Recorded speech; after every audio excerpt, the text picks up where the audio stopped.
Y la patria, se abre la sesión. Señor secretario. Señor presidente, no hay cuenta. Corresponde recibir a la señora Peñeirillo, que nos va a dar una exposición acerca de comunicación en tiempo de pandemia. Hacemos entrada invitados, señor presidente. Ya, que ingresen los invitados y después voy a presentar a nuestra panelista. Bien, muy buenos días, bienvenidos a todas y a todos. Tal como lo decía el señor secretario, en el día de hoy hemos invitado a doña Macarena Peñeilillo, periodista de la Universidad de Chile, máster y doctora en comunicación de la Universidad de Illinois. Actualmente es profesora asistente de la Escuela de Periodismo de la Universidad Diego Portales e investigadora de ciclos del Centro de Investigación en Comunicación, Literatura y Observación Social de la Universidad Diego Portales. Le agradecemos a la señora Macarena la gentileza que ha tenido para venir a esta sesión a hablarnos sobre comunicación en tiempo de pandemia. Señora Macarena, tiene la palabra. Muchas gracias, senador, y muchas gracias por la invitación a presentar nuestro trabajo en esta instancia tan importante. Estoy compartiendo mi pantalla para mostrar una presentación de PowerPoint que preparé para esta oportunidad. Bueno, efectivamente vamos a hablar de comunicación y salud en el contexto de la pandemia. Y para poder contextualizar este tema, breve marco conceptual. Los autores en estos últimos 2 años, ¿no es cierto?, que hemos vivido de pandemia, han coincidido en que la pandemia es una crisis de sentido, porque de alguna forma ha cambiado la manera en que entendemos nuestro contexto, nuestro mundo.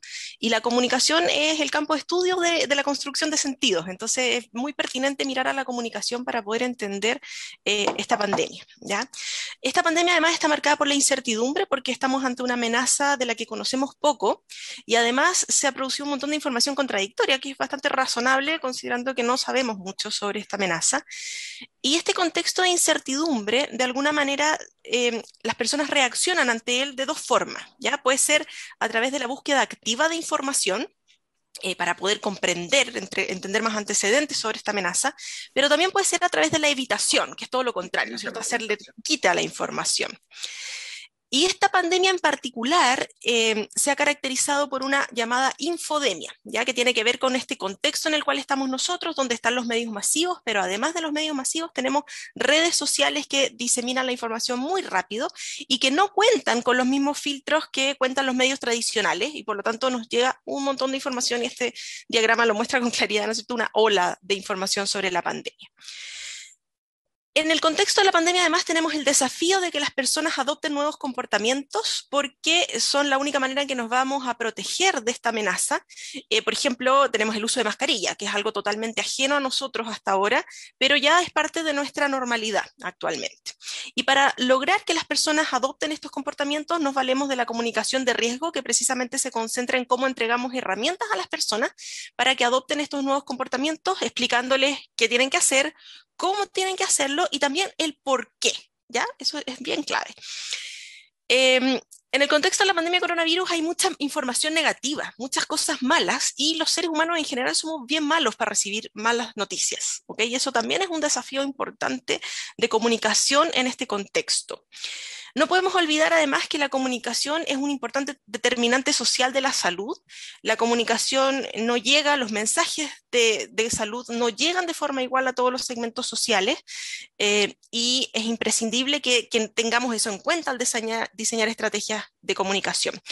Y en este contexto, ¿no es cierto?, de infodemia, de incertidumbre, de nuevos comportamientos que se deben promover, los gobiernos son fundamentales porque juegan un rol de articulación, son los referentes que ayudan a dar sentido a esta nueva realidad.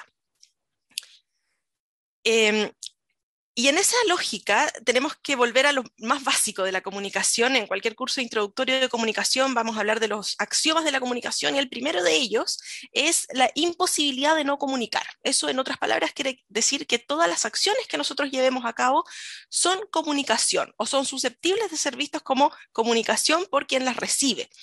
En el contexto de la pandemia de coronavirus hay esfuerzos muy claros de comunicar. Por ejemplo, la cuenta diaria que hace el ministro con su subsecretario son esfuerzos de comunicación. Acciones como la vacunación, por ejemplo, acá está el presidente vacunándose, es un esfuerzo de comunicación claro. Sitio web especializado, las campañas masivas, pero también todas las noticias y acciones que giran en torno a la pandemia forman parte de cómo se está comunicando esta crisis.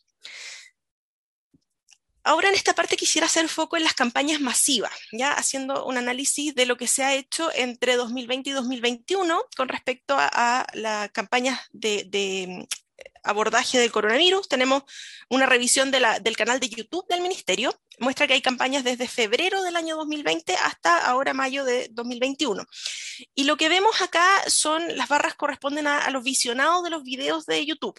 Esto no necesariamente es un dato final de cuánto se ha visto la campaña, porque obviamente hay algunos de estos mensajes que han estado en la televisión y en los medios masivos y por lo tanto obviamente tiene una mayor exposición. Pero nos muestra un poco que hay ciertos énfasis. Por ejemplo, en marzo fue una de las primeras campañas que se centraba en el uso de mascarilla, distancia física, lavado de manos, etcétera. Se llama Hazlo por ti, que se juntaba con otra que se llamaba Cuidémonos entre todos, y esta pandemia solo la superamos entre todos. Es como la primera etapa de la comunicación de la pandemia. Luego de eso, vemos pequeñas campañas que no tuvieron gran impacto, pero otras que han tenido un poquito más de impacto son más recientes, que son la de la vacunación, que se lanzó en febrero, y hay otra también de la misma línea, pero con otro concepto, que es del mes de marzo, ¿ya?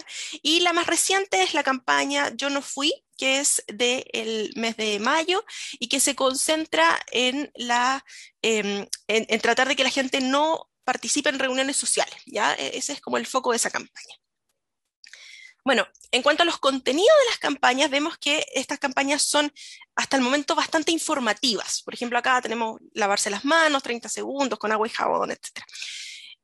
Se usa mucho el formato pregunta y respuesta porque es como esta idea de entregar información. Entonces acá, no sé, el de la vacuna, donde hay una persona común y corriente que hace una pregunta y un profesional de la salud que responde. Es interesante que se usen los profesionales de la salud como fuente porque son también reconocidos como los fuentes más creíbles por la ciudadanía. Vemos además que hay como un mensaje para todas las audiencias. Se ve poca segmentación de audiencia y lo que se hace en general es, dentro de un mismo mensaje, tratar de representar distintos grupos. Por ejemplo, acá una persona mayor, una mamá, un hombre de mediana edad, personas jóvenes, etc.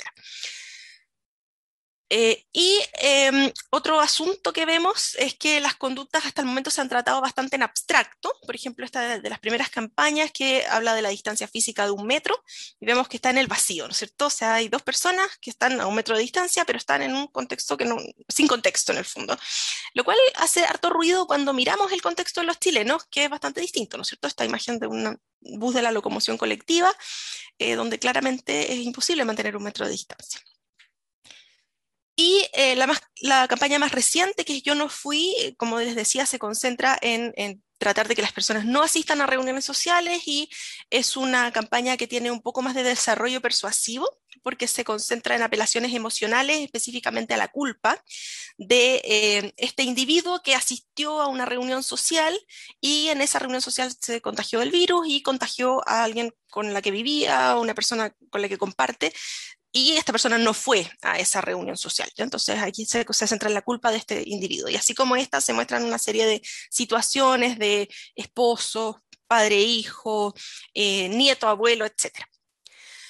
Y lo último que hemos sabido en cuanto a campañas es que el Ministerio de Salud está haciendo harto esfuerzo en las redes sociales para llegar probablemente a las poblaciones más jóvenes a través de publicaciones del propio ministro, incluso del presidente. En esta otra parte de la presentación me quiero concentrar en los resultados de un estudio que nosotros realizamos durante el año 2020, que fue con financiamiento de la Agencia Nacional de Investigación y Desarrollo en el contexto de los proyectos de asignación rápida para estudios sobre COVID-19, y este estudio es sobre entornos de información sobre la pandemia de coronavirus. Básicamente nosotros planteamos que obviamente para enfrentar una pandemia necesitamos información porque esa información es el sustento para todas las decisiones que las personas toman para cuidarse en este contexto. Y a partir de eso nos preguntamos, bueno, ¿cómo se ha construido el entorno informativo de los individuos? Y realizamos 2 estudios, uno de tipo cualitativo en población mayor de 65 años y personas menores de esa edad, pero que viven con enfermedades crónicas, restringido a personas que residen en Santiago y la región de Valparaíso. ¿Okay? Es un total de 90 entrevistas semiestructuradas con este perfil de individuos. Y el segundo estudio es un estudio de tipo cuantitativo, que fue una encuesta nacional que combinó metodología online y metodología telefónica y que se incluyeron acá todas las personas mayores de 18 años que residían en el territorio nacional. Esa es la población que buscamos representar. Y tenemos un número de casos de 3.592 encuestas, bastante grande la muestra. Bueno, a partir de esos 2 estudios, nosotros podemos sintetizar 5 puntos clave que nos gustaría comunicar en esta oportunidad. El primero es que estamos viviendo en un entorno informativo saturado y marcado por la desigualdad. Cerca de la mitad de las personas que consultamos en la encuesta hablan de que están viviendo algún grado de sobrecarga informativa. Esto quiere decir que perciben que hay mucha información en el entorno y quizás más de la que pueden procesar. Más preocupantemente, quizás, es este dato de que más de 2/3 de las personas dicen que después de un tiempo, toda la información sobre COVID-19 les suena igual. O sea, si piensan que seguimos en emergencia sanitaria, que necesitamos seguir comunicando a las personas, pero 2/3 dicen que toda la información les suena igual, tenemos un tremendo desafío por cómo abordar la comunicación en lo que queda de crisis. Otro elemento que miramos es la búsqueda de información, y esta búsqueda de información, como les decía, una respuesta a la incertidumbre, pero vemos que está muy marcada socialmente. De partida, la mayoría de la búsqueda ocurre en canales digitales y la llevan a cabo los hombres, personas más jóvenes y personas con mayor nivel educacional. Cuando miramos a la exposición incidental, que quiere decir cuando yo me topo con los mensajes sin necesariamente andarlo buscando, vemos que en general las personas utilizan la tele, las redes sociales e internet más o menos equivalentemente. Sin embargo, cuando miramos los segmentos de mayor edad, esta relación no es tan clara. De hecho, vemos que hay una predominancia de la televisión en los segmentos de mayor edad, por sobre las redes sociales y el Internet. Esto quiere decir que si queremos llegar a estos segmentos, tenemos necesariamente que estar en la televisión. ¿Okay? El otro elemento clave del entorno informativo es la conducta de evitación, que, como les decía, es hacerle el quite a la información, una respuesta adaptativa, ¿no es cierto?, a la incertidumbre, y que no es muy buena porque en el fondo margina a las personas de los debates. Y lo que vemos preocupantemente es que esta evitación es mucho más común en los grupos con menor nivel educacional en comparación con el grupo más educado, que acá son las personas que tienen educación universitaria, ¿ya? En comparación con las personas que tienen educación secundaria incompleta. O sea, las personas con menor nivel educacional evitan en mayor medida información. El segundo punto es respecto de la confianza. Lo que vemos acá es muy consistente con otros estudios de opinión pública que se han realizado en el contexto de la pandemia, que la confianza de los ciudadanos está depositada principalmente en los perfiles técnicos, médicos, otros profesionales del área de la salud y el colegio médico como entidad. ¿Okay? El Ministerio de Salud está en una posición intermedia, donde 1/3 más o menos de las personas confía bastante en el ministerio, pero hay un 17% que no confía en absoluto en lo que el ministerio dice.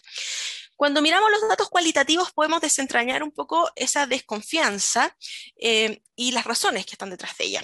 Algunos de los elementos que las personas mencionan es la información contradictoria que ha entregado el gobierno a lo largo de la pandemia, sobre todo quizá en los primeros meses.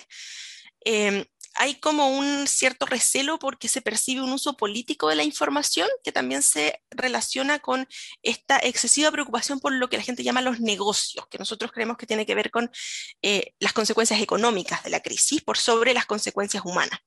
Y además hay una percepción de falta de transparencia. Acá hay una cita que no alcanzo a leer entera, pero que de alguna manera sustenta estas ideas, ¿no es cierto? Que hay escepticismo, que la línea informativa no ha sido clara, etcétera. Un tercer elemento que quiero destacar es la percepción de riesgo sobre el COVID. Se ha hablado mucho de que es importante que las personas perciban el riesgo, ¿no es cierto?, de esta gran amenaza. Y lo que nosotros encontramos es que efectivamente una amplia mayoría de los individuos consultados percibe al COVID como una amenaza grave. Y esta percepción de amenaza aumenta conforme aumenta la edad también, lo cual también es bien consistente con toda la retórica de esta crisis, que es que las personas mayores son las más afectadas.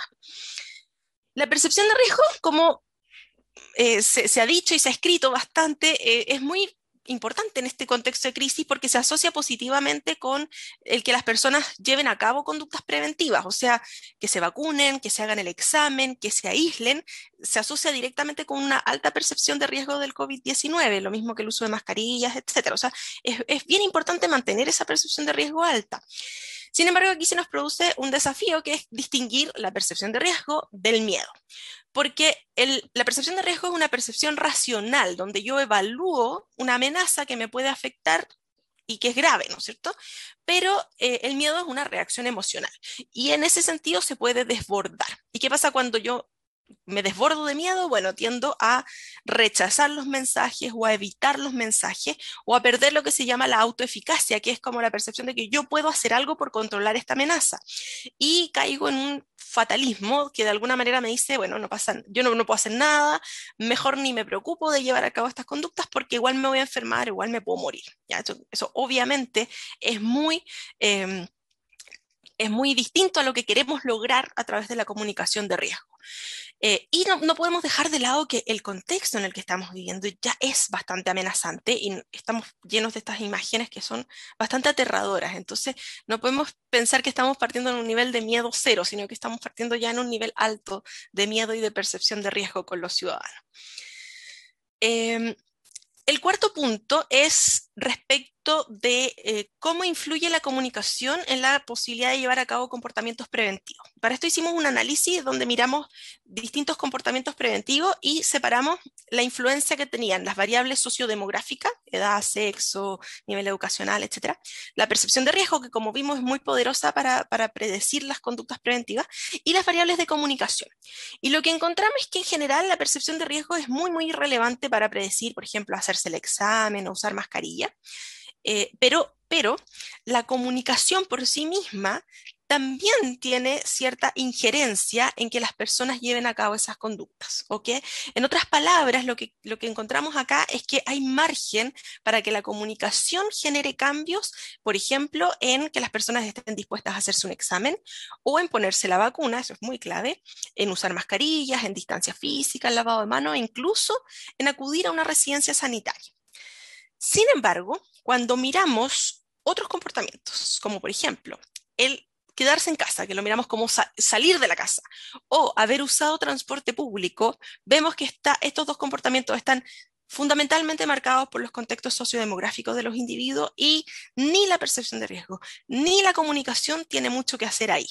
Es decir, no sacamos nada con hacer campañas diciendo a la persona que se quede en la casa, porque esa decisión no es una decisión individual, es una decisión que está marcada por estructuras sociales que trascienden a los individuos. Por lo tanto, hay que entender también dónde podemos poner los énfasis en los esfuerzos comunicacionales y a lo mejor si es que estamos hablando con los individuos, estas no serían las conductas a promover, pero podríamos pensar en promoverlas quizás a un nivel más alto, ¿ya? El quinto punto, para terminar una nota positiva, es que las campañas masivas pueden hacer la diferencia. Nosotros miramos la exposición a 4 mensajes clave de campañas, que son la distancia física, el lavado de manos, la mascarilla y la residencia sanitaria, que han sido mensajes promovidos por el Ministerio de Salud durante el periodo de nuestro estudio. Y vemos una altísima exposición, 80, 70 y tantos % de personas que recuerdan haber recibido el mensaje varias veces a la semana o incluso diariamente. El de residencia sanitaria es un poquito más bajo, pero sigue siendo importante. Es importante acá señalar que nosotros no estamos evaluando una campaña en específico porque durante este periodo hubo muchos mensajes de distintas fuentes y por lo tanto no podemos aislar los mensajes necesariamente, no podemos decir esto es exposición de los mensajes del MinSal, pero sí podemos decir que en general hay una gran penetración de los mensajes promoviendo estos comportamientos preventivos. Y lo más importante es que nosotros encontramos una asociación positiva entre la exposición a estos mensajes y la ejecución de los comportamientos. O sea, mientras yo más veo los mensajes preventivos, más disposición tengo a mantener la distancia, a lavarme las manos, a usar mascarilla e incluso a acudir a una residencia sanitaria. Y este efecto es particularmente poderoso en los segmentos socioeconómicos más bajos. En este diagrama lo que vemos en la línea punteada es el grupo con educación superior, o sea, más educado, ¿no es cierto? Y aquí vemos que el exposición al mensaje nunca o todos los días no hace gran diferencia en la disposición a mantener 1 metro de distancia. Sin embargo, cuando miramos esta línea sólida que corresponde al segmento con menor nivel educacional, vemos que la exposición a mensaje hace bastante la diferencia. O sea, acá este grupo que no reporta exposición tiene una probabilidad muy baja de tener la disposición de mantener el metro de distancia, pero a medida que aumenta la exposición, va aumentando también la disposición y llegando casi a los niveles de los segmentos más educados. Este es un hallazgo bastante poderoso porque nos da cuenta de que es importante mantener las campañas, mantener una alta exposición de las campañas porque se asocian a comportamientos y porque están beneficiando particularmente a los grupos que en general han sido más desfavorecidos socialmente por esta crisis en particular. Para terminar, algunas recomendaciones, voy a tratar de ser sintética para no extenderme tanto. La primera es que las campañas preventivas tienen que mantenerse porque estamos todavía en un contexto de crisis, sin embargo deben renovarse. Por ejemplo, reforzar comportamientos que han sido menos conocidos o ser más específicos en situaciones que se identifican como riesgosas. Por ejemplo, vemos que el uso de mascarillas está bien establecido. Las personas dicen que usan mascarilla, pero a lo mejor no la están usando consistentemente en todas sus interacciones sociales. A lo mejor se relajan en contextos familiares, por ejemplo. Entonces, quizás las campañas podrían ser mucho más específicas de mostrar esos momentos como clave para que las personas puedan asimilar la conducta en esa situación en particular. Utilizando, por ejemplo, el modelamiento, que es como mostrar ejemplos concretos de la vida cotidiana. Además, podríamos pensar que como estamos en un entorno sobrecargado y donde las personas están evitando información, podemos tratar de trabajar con un tono más novedoso. Por ejemplo, usando narrativas. Las narrativas son esfuerzos persuasivos que se centran en las historias de las personas y por lo tanto generan menor resistencia que los mensajes más bien instructivos, que es un poco la línea que ha llevado el ministerio hasta ahora. Otro elemento que vemos es el de la segmentación de audiencia, que es muy importante. Y porque en el fondo no todos los grupos de la sociedad tienen las mismas necesidades de información y es clave generar tanto mensajes específicos como estrategias específicas. Por ejemplo, si decimos ya, las redes sociales son efectivas para llegar al público joven, no se lo discuto, perfecto, es un excelente canal, pero a lo mejor las fuentes no necesariamente van a ser el ministro y el presidente, ¿ya? A lo mejor las fuentes pueden ser otros sujetos que tienen más llegada en ese segmento de la sociedad. Otro elemento importante es que la televisión es muy central para una estrategia de comunicación. Es el lugar a través del cual la mayoría de las personas se informa, la mayoría ha recibido los mensajes preventivos y por lo tanto no podemos perderla de vista. Esto tiene desafíos presupuestarios porque el minuto en televisión es muy caro, pero es de suma relevancia en el contexto de crisis mantener la presencia en televisión.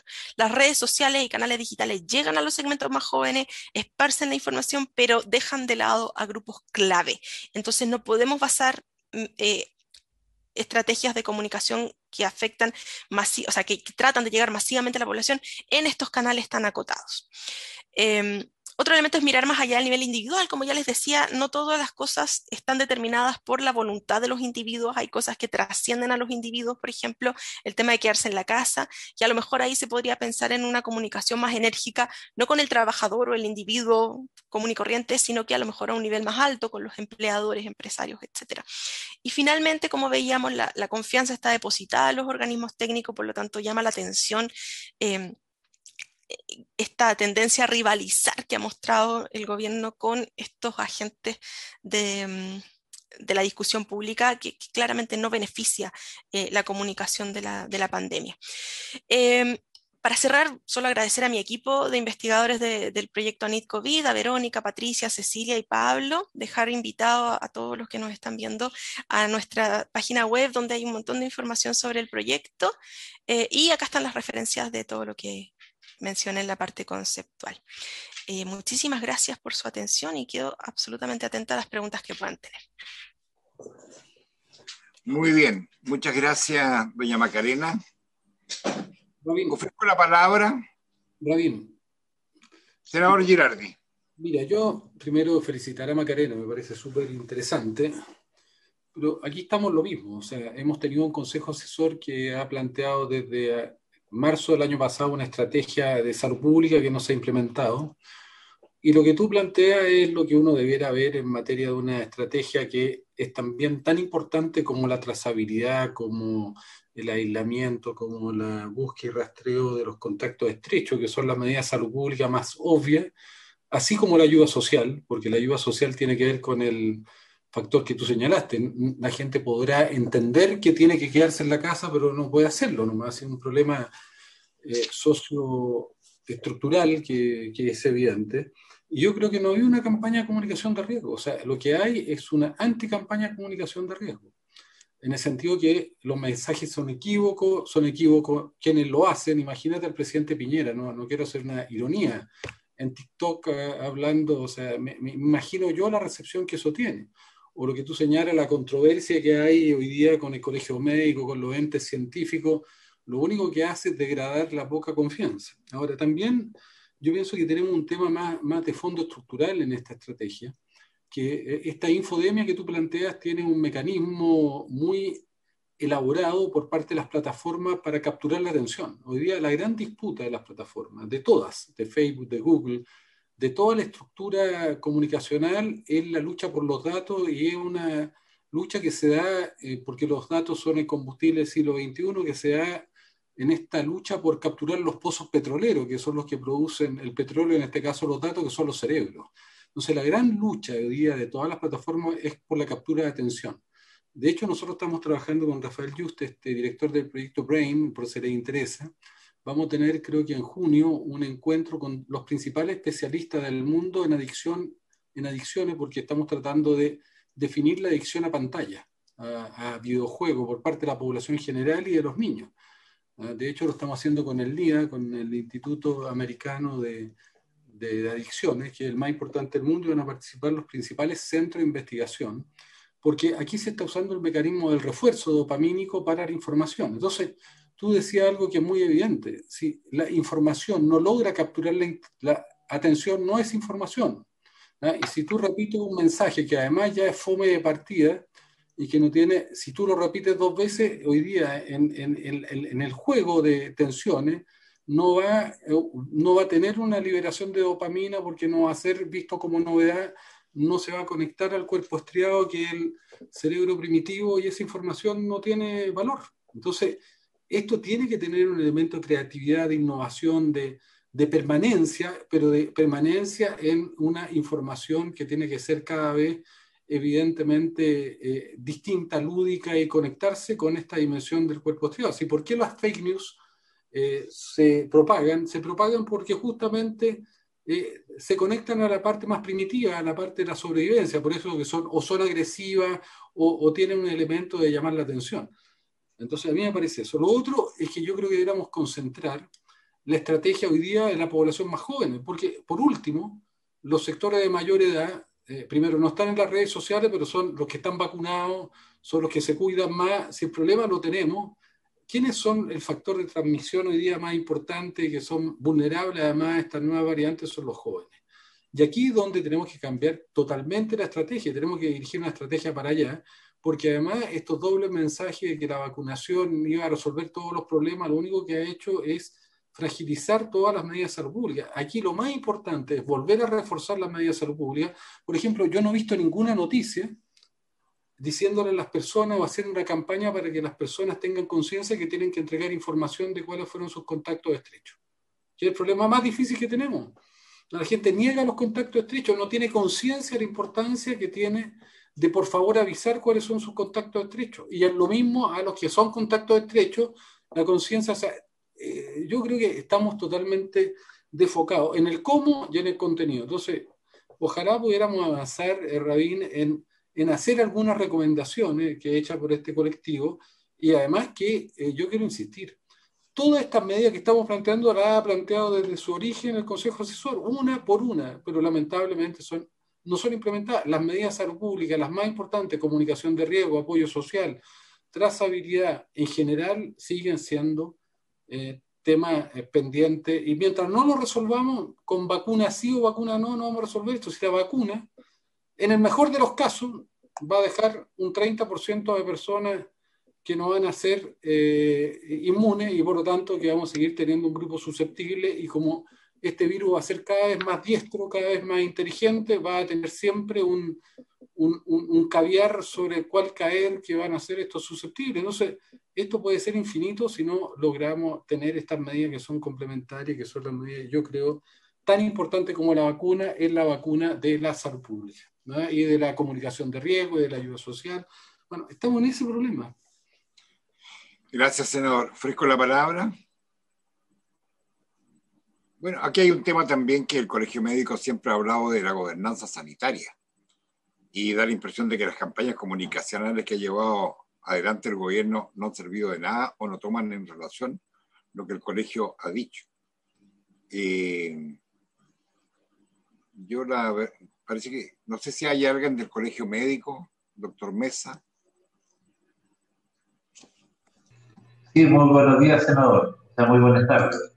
¿Qué tal, doctor? Buenas tardes, gusto saludarlo. Bueno, nosotros una de las preocupaciones que tenemos justamente es el tema de la gobernanza y cómo redefinir una estrategia justamente para controlar la pandemia. Y sabemos que la que se está implementando no es la más adecuada.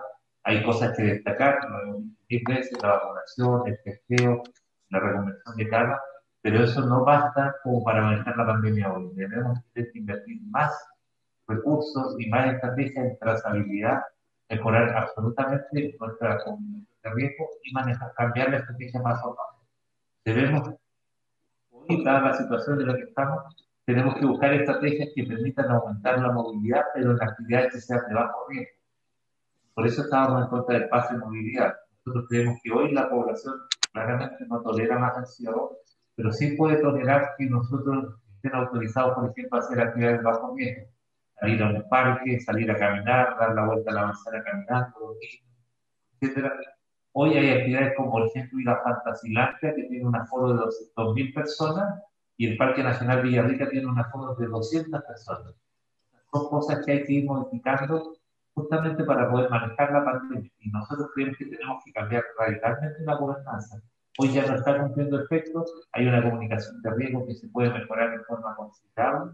Y ojo, que estamos muy preocupados y por eso estamos haciendo balance a nivel nacional, que ya el recurso humano no está en condiciones físicas ni de salud mental de poder hacer un esfuerzo adicional para tolerar un aumento del número de pacientes.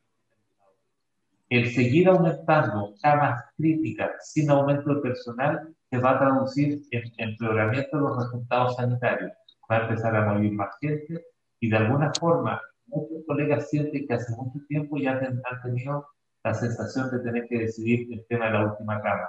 Porque sabemos que existen presiones para que los pacientes sean de alta, dados de alta o salida, sacarlos de las unidades de cuidado intensivo de forma mejor, justamente para tener espacio para los nuevos pacientes. Hoy están todos los sistemas de salud, particularmente en Santiago, totalmente saturados. Por lo tanto, todo lo que se ha hecho hasta hoy, algunas cosas muy bien, pero lo que no se ha hecho también hay que mejorarlo, pero desde ya, de forma urgente. Estamos en una guerra contra el coronavirus y las guerras son de lunes a domingo. Y, por ejemplo, hoy en las visitas que hemos hecho a distintos hospitales nos quieren que hagamos una campaña masiva, de lunes a domingo, vacunación masiva a todos los grupos de riesgo que todavía no se han vacunado. De 18 años en adelante a todos, independientemente del día, extender los horarios de vacunación, promover los horarios diferidos para la entrada al trabajo, o sea, una serie de actividades que hoy no se han discutido, pero que se deben implementar, porque lo que se ha implementado hasta el momento, a pesar de las cosas buenas que se han hecho, nos tienen una situación en el peor momento de la pandemia desde el punto de vista hospitalario, en el peor momento de la pandemia. Creemos que los próximos días podrían empeorar aún más. Muy bien, gracias, doctor. Ofrezco la palabra.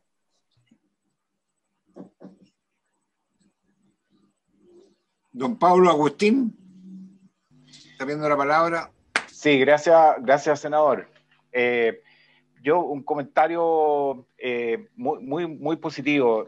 Felicito a Macarena por un muy buen estudio, un enfoque, una mirada muy profesional, muy objetiva, y ayuda a planificar una nueva estrategia. Yo creo que nos ha dejado unos desafíos bien importantes. Y yo creo que una de las cosas que nos transmitió es que la estrategia de comunicación es un proceso. Parecieran haber ciertos logros como basales, y que hay que ir refinando los mensajes, refinando la audiencia y ir logrando una mayor profundidad y mayor penetración de los mensajes. Además que los mensajes han ido cambiando. O sea, esto es totalmente nuevo. Entonces, es difícil para muchas personas distinguir lo que es la generación del conocimiento y el cambio que se va produciendo en la información de contradicciones. Es más fácil llamar contradicción cuando uno percibe que ha habido un cambio en el mensaje y que es fruto de conocimiento. Así que yo la felicitaría por este extraordinario estudio, esta visión, esta mirada tan profesional y objetiva, y invitaría a todos a hacer un esfuerzo por profundizar. Y lo otro que nosotros hemos distinguido también en el consejo asesor, y que representan una preocupación, y que tú, Macarena, lo expones muy bien, es el evitar el rivalizar con personas y organismos. Eso no va solo para el gobierno, sino que para el consejo asesor, para el colegio médico, para toda la institucionalidad que de alguna manera está interviniendo en esto, para todos los actores, porque es bien importante que tengamos coherencia, y nos preocupa un ambiente confrontacional. Así que muchas gracias, Macarena. Muchas gracias, doctor. Ofrezco la palabra.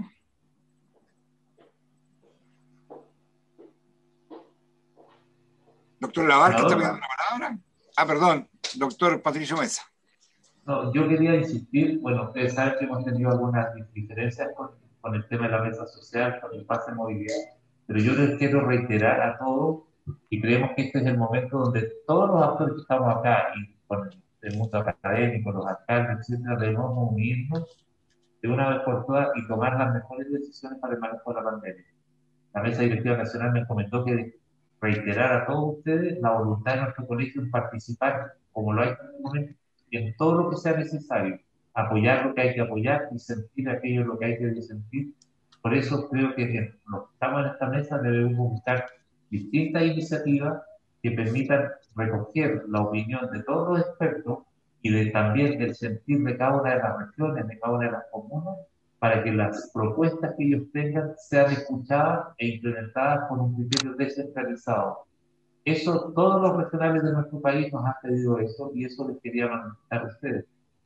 ¿Cómo poder hacer un nuevo grupo, una nueva instancia que nos permita interactuar positivamente con quien toma las decisiones, recogiendo la opinión de todas nuestras bases, de todas nuestras regiones, de todas nuestras comunas?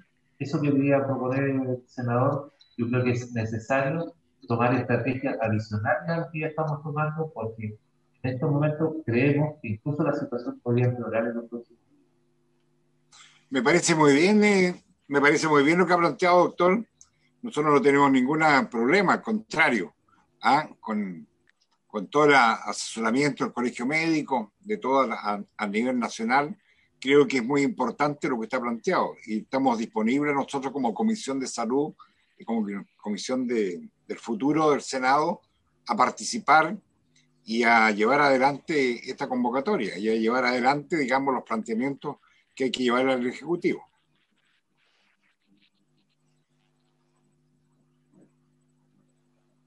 nos Nosotros coordinamos, nos estamos coordinamos. trabajando en senador, ¿Perdón? estamos trabajando en un documento que se lo compartiremos con usted para que usted lo pueda también socializar con todos los integrantes de esta mesa. No, por supuesto, y lo hacemos llegar a las instancias que correspondan. Me parece muy bien. ¿Ya? Ofrezco la palabra. Doctor Jaime Labarca. Senador Quintero, un gusto saludarlo. Igualmente, doctor. Y solamente ratificar algunas de las cosas que se han dicho en la presentación de Macarena. Me parece sumamente importante, de muy buena calidad, y sus datos son extremadamente interesantes para todos. De hecho, ya se le están pidiendo, digamos, porque creo que son relevantes. Lo segundo es que creo que la comunicación y la comunicación de riesgo es tan importante como cualquier otro de los pilares, como las medidas preventivas o como la trazabilidad, pero comunicación es un pilar fundamental. Y creo que se puede mejorar, como ha quedado en evidencia, ¿no es cierto?, la comunicación de riesgo para llegar a las poblaciones que son necesarias y con los métodos que sean más efectivos, como nos mostró Macarena. Así que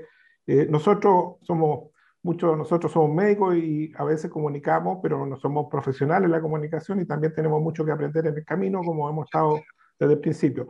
Y lo otro, que creo que esta mesa es sumamente interesante porque reúne gente de distintos mundos y distintos grupos, es muy amplia, y creo que podríamos, como se mencionó, hacer un mensaje importante, ¿no es cierto?, o tener claro el mensaje que ya se está esbozando, ¿no es cierto?, para el Ejecutivo, cómo ir optimizando todas las medidas que se han implementado, particularmente lo que estamos hablando hoy, que es la comunicación. Eso nomás, senador. Muchas gracias, doctor. Ofrezco la palabra. Doña Senador, Macarena. si me permite, creo que tanto el doctor Vidal como el senador Girardi hacen puntos bien importantes con respecto a los desafíos para esta nueva etapa de pandemia en términos de comunicación, con respecto a que la comunicación de las conductas básicas está bastante lograda, pero es necesario hilar más fino en especificidades, por ejemplo, las nuevas conductas. El tema de la ventilación durante el año 2020 no era tema, pero la reciente evidencia muestra que es muy relevante, sobre todo en espacios como las salas de clase, y eso creo que no se ha comunicado con tanta claridad de forma masiva. Entonces, creo que hay un elemento muy importante en que el diseño de comunicación estratégica de riesgo dialogue con la evidencia científica y con los planes. O sea, la estrategia de testeo, trazabilidad y aislamiento tiene que ser el eje transversal de la comunicación también. Y otro elemento que me parece relevante destacar en esta instancia es la necesidad de que el Ejecutivo sea muy transparente con los esfuerzos de comunicación que se han realizado y con los resultados que estos ha tenido. Nosotros hemos hecho solicitudes de acceso a la información y no se han respondido de forma... em, no se han respondido de plano, ¿ya? Y creo que es muy importante que podamos tener antecedentes sobre cuál ha sido el plan de medio de la campaña, cuáles han sido los alcances de la campaña, etcétera. La primera parte de mi presentación yo la basé exclusivamente en el canal de YouTube, que es lo único que es público, pero esa información está en poder del ministerio. Entonces es muy importante que también se entregue públicamente a las instancias que correspondan para poder hacer seguimiento de los esfuerzos que se han hecho en esa línea. Muy bien, muchas gracias. Bien, si no hay en este tema ninguna otra intervención, le agradecemos mucho a señora Macarena Peñailillo por su intervención. Muchas gracias por aceptar la invitación. Yo no sé si el presidente del Colegio Médico lo tiene bien, si le parece nada más, que nos pueda ilustrar, nos pueda decir qué sucedió con la salida del Colegio Médico de estos grupos de trabajo que tenía con el gobierno. Esto, senador, cuando usted quiera. Mire, en general, la participación de nuestro colegio médico en la mesa social, bueno, hace tiempo veníamos preguntándonos cuál era la verdadera utilidad o cómo se estaban canalizando los informes, las discusiones y las sugerencias que estaba haciendo la mesa social para el manejo de la pandemia. Y hace tiempo estábamos haciendo un análisis, lamentablemente llegando a la conclusión que el nivel de influencia que teníamos en las grandes decisiones no era muy bajo. Y eso, por ejemplo, implicaba que en algún momento, a pesar de estar en contra, por ejemplo, de la apertura de fronteras, estar, por ejemplo, en la apertura de las cuarentenas dinámicas, estar en contra de la apertura de gimnasios, de casinos, etcétera, hubo una serie de decisiones que se tomaron para el manejo de la pandemia que estaban totalmente en contra de lo que esta mesa social afectaba. Pero no obstante aquello, a pesar de que se nos informó con respecto a la posibilidad de implementar a futuro un plan de un carnet o un pase de movilidad, se nos informó que se estaba analizando, no se discutió al interior de la mesa social, se le hicieron sugerencias, algunas cosas a favor y otras en contra, pero nunca el Consejo de la Mesa Social aprobó o dijo que sí, que esta es una medida que debe implementarse en este momento. Por lo tanto, lo que más nos preocupa a nosotros como colegio es que se utilizó como argumento para implementar una medida. El colegio médico está en absoluto de acuerdo, en desacuerdo, por ser muy inoportuna, dadas las estimaciones de nuestros especialistas en el comportamiento de la pandemia en nuestro país. Nosotros estamos totalmente en contra de eso, pero se usó como argumento el apoyo a la mesa social y, en consecuencia, el colegio médico para implementar esta medida, lo que es alejado a la verdad. Por ese motivo, nosotros hicimos una reunión nacional de todos los dirigentes nacionales del Colegio Médico de Arica Punta Arenas para discutir el tema, y esto en mayoría casi absoluta, mayoritariamente se decidió retirarse inmediatamente de la mesa social, puesto que primero estaba siendo utilizada para implementar medidas con las cuales no se estaba de acuerdo, y que por lo demás todo el tiempo que se está invirtiendo en la mesa social no tiene el fruto de ser escuchados para tomar decisiones que puedan manejar o permitir el tema de la pandemia. Eso en términos muy generales, senador, lo que sucede. Muchas gracias, doctor, muchas gracias. Sí, tiene toda la razón, porque hoy día ha quedado de manifiesto donde el presidente de la República dice que le dijeron que para el pase de movilidad se había hablado con los expertos, y eso todos sabemos que no es así. Ofrezco la palabra. Bien. Doctor Mesa, Patricio Ginet se va a contactar con usted para seguir adelante con lo que hablamos hace un par de minutos. Perfecto, ningún problema, senador. Nosotros estamos trabajando intensamente en aquello.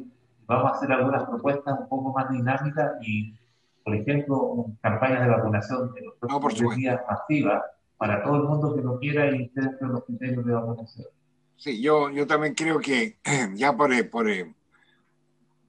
grupos etarios ya creo que no vale la pena seguir con esa separación, sino que vacunar a todo el mundo que se pueda. Bien, habiéndose cumplido el objeto de la sesión, que era hoy día hasta... Perdón, don Pablo. Senador, sí. Muchas gracias, senador.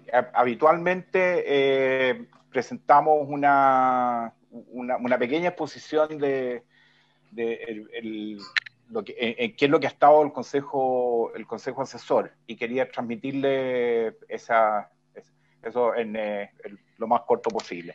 No hay problema. Bueno, lo que quería, en relación a su pregunta al doctor Mesa, yo quería decir que el consejo asesor discutió unos 15 días previos a la adopción de la medida del pase de movilidad, bastante en profundidad, o sea, viendo todo tipo de aspectos que tenía esto: sociales, salud mental, epidemiológicos, de transmisión, etcétera.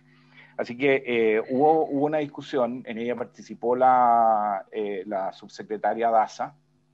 Fuimos consultados, analizamos, como le decía, en bastante profundidad, y elaboramos una minuta que fue publicada previo a la adopción de la medida. Así que por lo menos con nosotros hubo un grado de discusión, y también solicitamos, como había, después de que nosotros publicamos la minuta, había una reunión de la mesa social en la que participa el doctor Mesa, le pedimos a Jimena Aguilera, que fuera como vocera del Consejo, a participar de esa discusión y también a informar de las discusiones que habíamos tenido como Consejo. Y eso se realizó efectivamente tal como le habíamos solicitado a la subsecretaria. Con respecto a las discusiones que hemos tenido, y a lo mejor tiene que quedar en estas reuniones un poco como el grado de preocupación que tenemos por la situación epidemiológica. Nosotros estamos preocupados por el aumento de incidencia. Pensamos que hay una situación que continúa, podríamos ponerle la palabra volátil. No sabemos exactamente dónde estamos, si estamos en una curva de ascenso o en una meseta o ahí alcanzamos el pic. Pareciera, por los datos que se han conocido hoy día, que representan mejor la situación epidemiológica que los 3 primeros días de la semana, que habitualmente hay una baja, que representan lo que ha sucedido el fin de semana. Pareciera que hay una estabilización, por lo menos, o una disminución de la velocidad de ascenso con que veníamos. Y hay algunas personas, no el Consejo Asesor, pero sí los que modelan, que tienen la impresión de que eventualmente se podría haber alcanzado el pic. Eso por lo menos a nivel nacional. En la región metropolitana podríamos tener una situación un poco distinta, pero de todas maneras lo que podemos decir es que ha disminuido la velocidad de ascenso. Segundo, hemos conversado en el interior del Consejo y, y también con la subsecretaria el refrescar la campaña comunicacional. Así que viene muy a tono con lo que nos puso Macarena. Creemos que tiene que irse refinando, lo que hemos conversado, que ojalá no sea negativa, que sea una campaña propositiva, que sea bien dirigida a los jóvenes o estratificadamente. Y también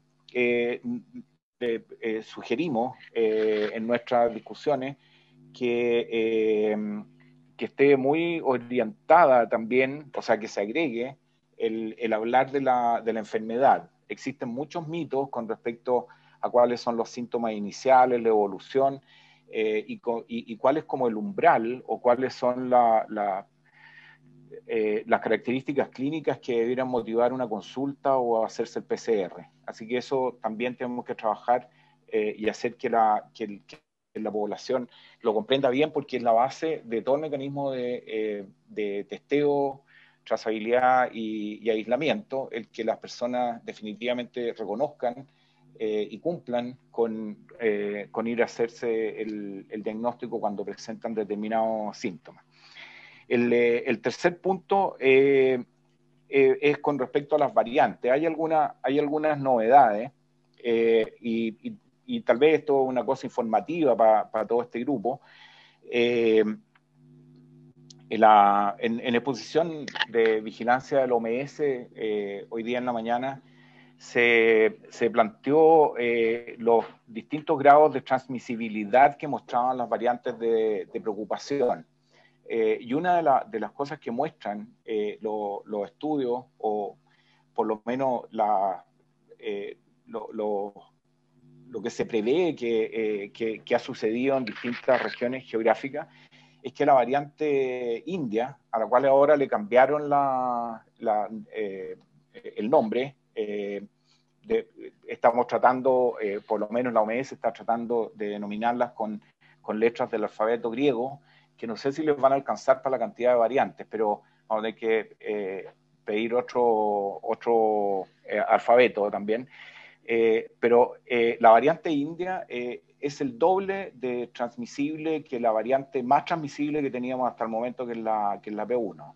Y desde el punto de vista geográfico, como el Senado de Chile, la costa pacífica de América todavía está libre de la variante india, pero no la costa atlántica. Es decir, hay casos en Argentina. Entonces, una de las recomendaciones que hemos visto que hay que hacer es que preocuparse de que ojalá no entre esta variante india, y dentro de las preocupaciones que tenemos que tener es precisamente de los países de la costa atlántica de América. Así que tener ojo con la vuelta del equipo de fútbol que va a jugar en Argentina. La otra cosa que hemos estado discutiendo es el monitorear el efecto de la vacuna y las coberturas. En relación a este punto, tenemos, ahora justo se integró la senadora Goich, yo creo que una buena noticia, a lo mejor ella nos puede decir más de primera fuente, pero Punta Arenas alcanzó el 75% de inmunización de su población objetiva y hay una reducción significativa de casos.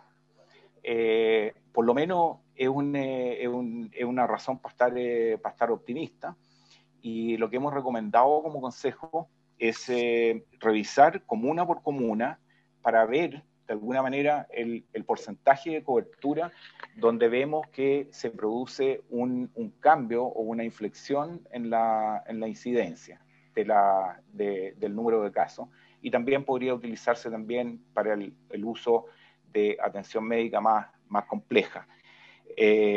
Así que esa ha sido la recomendación en base a la experiencia que está teniendo Magallanes, que va adelantado en la cobertura de vacunación. Y lo último es manifestar de nuevo, lo dije en relación a la exposición de Macarena Peñilillo, que el Consejo está preocupado del ambiente de confrontación entre distintos actores, técnicos, políticos, en fin, de todos los ámbitos que están participando en la pandemia.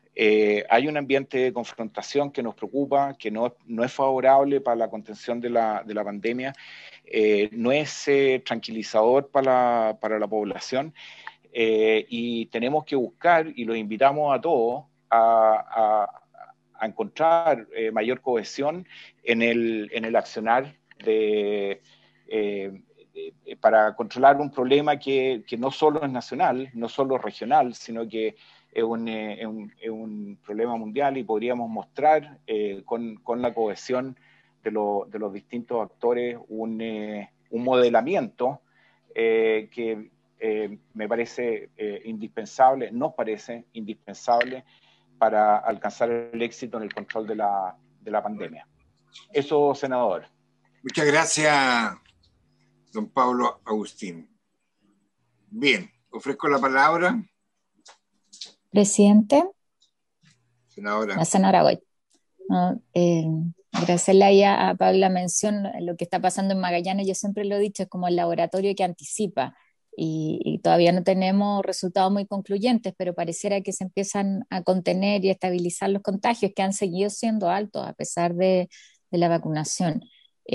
Hoy día yo les compartí en el chat dos buenas noticias de esta semana, y que creo que van en la línea justamente de lo que Pablo nos plantea, el cómo damos señales de trabajo conjunto, el que se haya aprobado finalmente y ya sea ley. Ayer se publicó el proyecto que muchas veces les comenté en esta instancia, que establece el retorno seguro a los lugares de trabajo, que ahí garantiza teletrabajo para personas que tienen más riesgo por su salud, que tienen a su cuidado personas mayores, discapacitados o niños.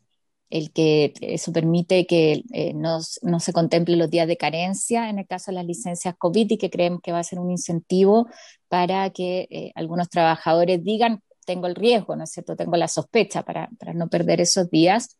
Y establece también un seguro. Esto va a ser un seguro obligatorio para todos los trabajadores, con una prima que dejamos fijada en la ley, que no va a ser más de 12.000, 13.000 pesos al año, o sea, es 1.000 pesos por trabajador, a propósito de algunas algunas voces que han surgido críticas es menor, pero lo que va a permitir es bien importante es cubrir todos los copagos cuando existan por atenciones COVID que sean cuando el contagio sea fuera del lugar de trabajo y además un seguro de vida en caso de fallecimiento.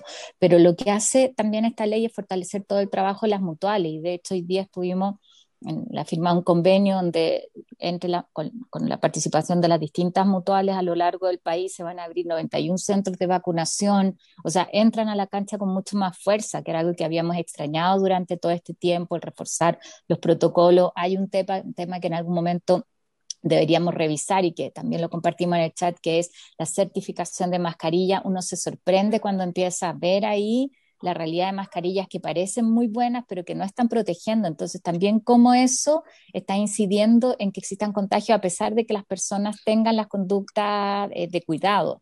Creo que hay todo un tema que es importante revisar y además hay capacidad de certificación, ver qué está haciendo el Instituto de Salud Pública al respecto también. Lo otro es el permiso para vacunación, que en esta lógica también va a ayudar en aquellos casos en que los trabajadores no tenían las facilidades. También ya es ley a partir de hoy, que fue publicado en el Diario Oficial. Y lo que aprobó hoy día la Cámara, que nosotros lo vimos el día de ayer, que es la extensión del postnatal de emergencia, que en el fondo va a permitir 3 meses más para muchas mamás a quienes ya se les había vencido la licencia COVID parental, que eran los 3 meses adicionales. Y probablemente va a seguir el estado de excepción constitucional, no vamos a poder tener salas cuna. Entonces, yo creo que ahí hay señales de que cuando queremos, podemos, que el Parlamento hace su trabajo, acoge planteamientos y comparto que tenemos que poner el foco en cómo entre todos generamos las condiciones para ir conteniendo la pandemia. Y ahí hay aportes concretos que creo que son buenas noticias de esta semana. Muy bien, muchas gracias, senadora. Bien. Ofrezco la palabra. ¿Puedo hacer una acotación? Doctor Mesa, por favor. Ya. Una de las cosas en relación a la pregunta que me hizo delante y también contestándole al doctor Díaz con respecto a cuando hay divergencia, primero en un manejo de una situación tan compleja no hay duda que debemos estar todos unidos. El tema está que el estar unido significa que uno pueda poner los antecedentes que le parecen que están correctos y también manifestarse con respecto a lo que están incorrectos. Y eso no tiene que generar molestia, al contrario, debe ser considerado. Y en ese mismo sentido, es que el Colegio Médico, no entendiendo por qué se implementaron muchas medidas, pidió por Consejo de Transparencia el acta, las personas que participan en las decisiones que se toman en la moneda para el manejo de la pandemia. Sorpresa nuestra es que esas actas no existen componentes, menos los argumentos que justifican en una u otro sentido las medidas que se toman. Y eso fue lo que además más nos angustió, puesto que se están tomando medidas que nadie entiende, por lo menos nosotros no entendemos por qué se toman. Y menos lo entienden, y en esto quiero insistir que esto es una opinión de todos los médicos del país, que de los distintos regionales de nuestro país, que ellos han participado en las mesas sociales de sus regiones y todos coinciden que son mesas muy útiles en el sentido que se discuten muchas alternativas, pero ninguna de las propuestas que ellos plantean son escuchadas y menos son implementadas. Para sorpresa de todos, de un intendente, de un alcalde, de los médicos, del hospital base, no entienden por qué se toman determinadas medidas. Y frente a eso, el discrepar, nosotros no tenemos temor a que nadie discrepe con nosotros y tampoco los demás deberían temer a que el colegio médico discrepe con nosotros. Lo importante es discutir con argumentos, la evidencia científica, y hasta el momento todavía no hemos recibido ningún antecedente que justifique, por ejemplo, este pase de movilidad, que justifique, por ejemplo, la apertura de casinos, de gimnasios, etcétera. Y por eso es lo que sucedió. Pero nosotros, les reitero, estamos haciendo montones de actividades justamente para cooperar en el manejo de la pandemia. Por lo tanto, la contrapregunta que yo hago, ¿cómo podemos solicitarle también al gobierno que tenga una actitud proactiva con cada uno de nosotros para que también pueda recibir de forma privada cuáles son nuestras sugerencias y las pueda considerar en la toma de decisiones, o que nos explique por qué no son consideradas? Eso es lo que solicitamos, senador, y es lo que seguimos solicitando, porque la respuesta que nos dieron desde el gobierno no es satisfactoria con respecto a los argumentos para tomar las medidas que se han implementado en el manejo de la pandemia. Y con respecto al pase de movilidad, nosotros leímos, sabemos que el Consejo Asesor, y no vamos a discutir con el Consejo Asesor, estaba de acuerdo, pero en uno de los documentos que dijo el Consejo Asesor que estas medidas de pase de movilidad se debían implementar cuando las tasas estuviesen estables o en disminución. Y hoy, desde hace una semana, nosotros hablamos con todos nuestros colegas que trabajan en los servicios de urgencia, en las unidades de cuidado intensivo, de intermedio, y todos coinciden que este es el peor momento hospitalario de la pandemia. Es el peor de todos. Y por eso no sabemos en base a qué se considera que es el momento adecuado de implementar una medida como esta. Sabemos que hay que estimular la vacunación, pero hay que buscar otras estrategias, por lo menos en este momento. Eso quería, senador, acotar, porque le digo que este es el perfil de todos los médicos, de izquierda a derecha, de todas las características, de todas las religiones, de Arica a Punta Arenas, y en conjunto tomaron esta decisión, dada la realidad que están viviendo nuestros colegas al interior de los centros donde trabajan, en atención primaria, donde tienen pacientes hospitalizados, ventilando en ventilación primaria, donde las unidades de gestión de cama nos dicen que no hay dónde trasladar pacientes con un infarto. Por lo tanto, es una situación súper compleja. Lo importante y lo que nos angustia a nosotros como colegio médico, senador, es que si nos equivocamos en esto, este error se va a traducir en un número que desconocemos de muertos y de enfermos gravemente afectados. Gracias, senador. Bien, muchas gracias. Bien, habiéndose cumplido el objeto de la sesión, le agradezco a todos su participación y nos veremos la próxima semana. Muchas gracias.